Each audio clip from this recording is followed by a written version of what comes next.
กระสันไปเฮ็ดภารกิจทางเพศไปที่ให้ไปโอ้ยตายแล้วแนวนี้โอ้ยจะมาเหม็นจะกระดักจะกระดอแต่เนาะ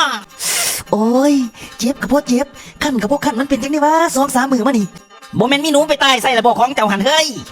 เจ้าก็เว้าโพดแต่ว่าก็คันเด้อเฮ้ยโอ้ยคันย่ามเจ้าอันนั้นคือกันคือจังว่าเจ็บทั้งเจ็บทั้งคัน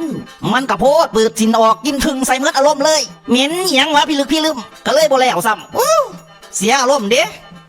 โอ้ยคันประเภทพญาธิยิ่งคือตัวนี้ให้ตัวไปห้องหมอการแพทย์พื้นเมืองจีนภาคใต้หัวท้ายอันเพิ่นเสียวซ่านด้านนี้แล้วก็ปิ่นปัวทั่วไปบ่ว่าสิเป็นพญาธิยิ่งพญาธิทรายผ่าตัดหน่อยผ่าตัดใหญ่ก็มีผู้ใดสเต็ปปูรูหน่อยไปปาดเสริมให้ใหญ่ขึ้นก็ได้ทำสาวก็ได้ทานหมอนี่ก็เสียวซ่านมาจากประเทศจีนผู้ใดเครื่องมืออุปกรณ์การแพทย์เพิ่นนี่ก็มีแต่ตัวทันสมัยใด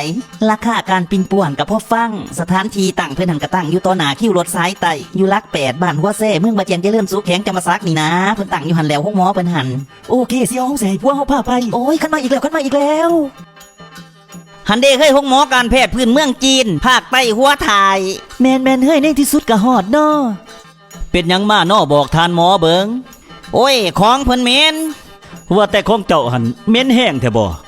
กะซ้ำหัวนอนน้ำบ่ได้นี่ล่ะทานหมอเพิ่นมากวดซองคอดนี่ไปย่างน้ำทานหมอเพิ่นเด้อ